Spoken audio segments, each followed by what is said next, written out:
disappearing from school shelves. 1,500 books banned in schools over the past 9 months. PEN America, a free speech advocacy group, reports that since January 2021, 174 education-focused legislative bills were introduced in 40 states. Far more book bans sprouting up all over the country than we ever saw before, more formalized effort. They want to burn books?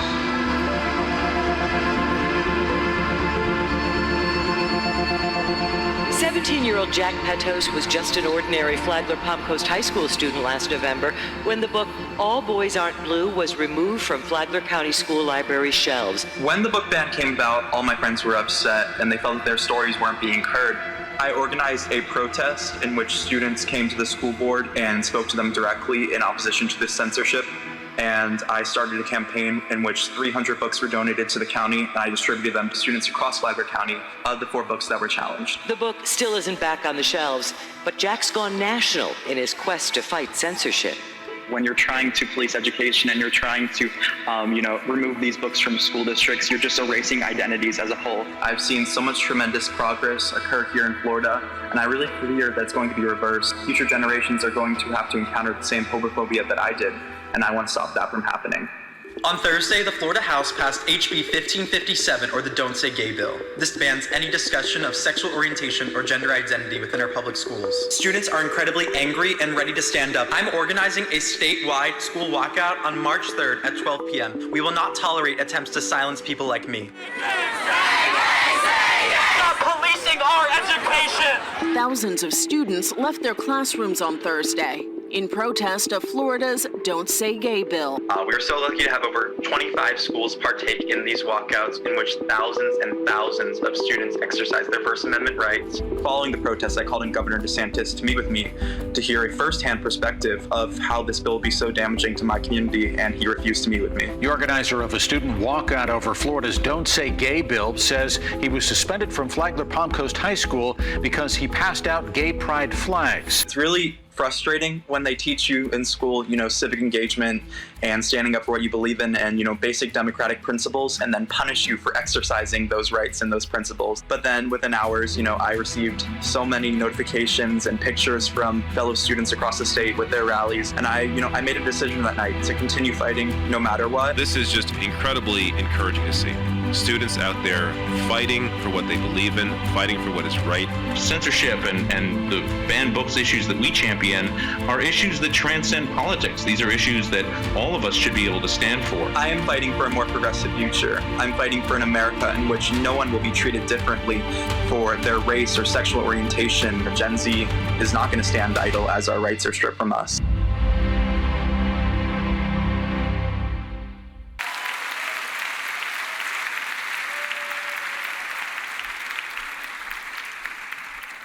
Good evening. So incredibly inspiring to see, right? I mean, my gosh. I am Asia Kate Dillon. I'm transgender, I'm non-binary, and my pronouns are they, them. And I am thrilled to be here tonight to present the Benenson Freedom of Expression Courage Award to Jack. This award, generously underwritten by Elise and Lawrence Benenson, honors exceptional acts of courage in the exercise of freedom of expression. I know the experience of, at a younger age, not having the language to describe the ambiguities and complexities of my identity. I've described how seeing words written on a page, in my case, on a script, opened up my understanding of how to be me in the world. And now, I hear from people of all ages that seeing my character on Billions has helped them understand their own gender identity, and that this has helped them to feel less alone.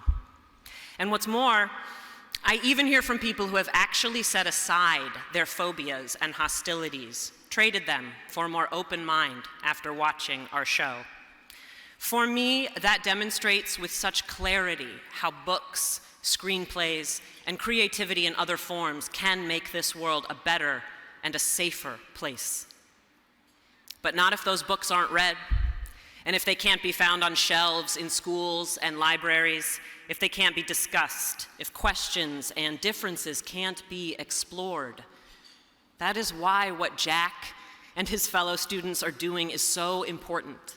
Mobilizing against bans and bigotry, contesting adults who attempt to impose narrow thinking on wide communities, standing up for the freedom to read and to learn and to find oneself in the pages of a novel. That is courage, and that is free expression in action. PEN America's support of young people who speak up, its institutes where students like Jack can learn about the First Amendment and the foundations of our precious right to protest, to debate, and dissent. This work is crucial if we are going to have new generations defending our freedom, our free expression rights in the years to come. To quote one of my favorite writers, James Baldwin, "There is never a time in the future when we will work out our salvation. The challenge is in the moment. The time is always now."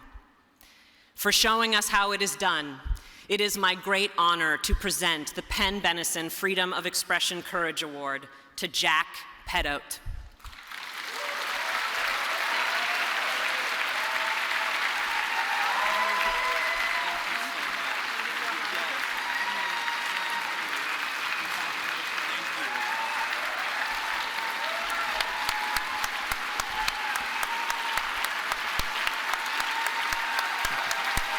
Thank you.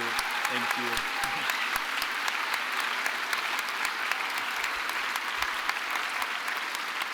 Thank you all. Thank you so much, Asia, for that amazing introduction. And thank you all for being here tonight. And congratulations to all the other winners. I'd first like to thank PEN America for choosing me for this incredible honor.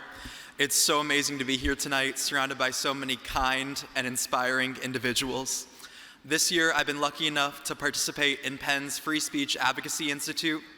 Through this wonderful program, I've met exceptional activists ranging from fearless lawyers to imprisoned writers who demonstrate the unwavering community fighting for First Amendment protections across the nation and even abroad. Today, PEN's work has never been more important. In the past year, we've seen legislatures across the nation attacking marginalized communities. Women are losing their right to abortion. LGBTQ people are being minimized. People of color are being disenfranchised. Make no mistake, this is coordinated and will only continue to worsen unless we stand up together. I am proud to be a member. Thank you. I am proud to be a member of Gen Z.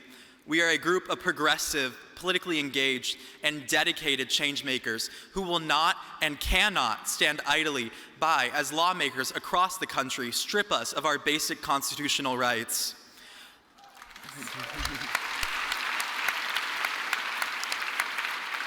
Instead of being able to focus on menial responsibilities such as schoolwork, my generation has been forced to rapidly mobilize and fight for our future. We've led walkouts, as shown in the Don't Say Gay movement, strike for climate justice, held worldwide protests against racism, and testified in governmental bodies. Despite this incredible organizing, the world can only change if we change who is representing us. Yes.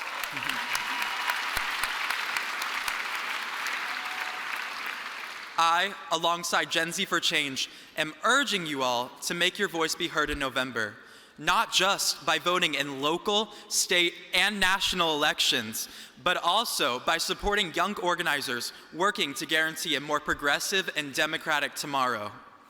Because if our collective voice couldn't make a difference, then they wouldn't be trying so hard to silence it. Thank you.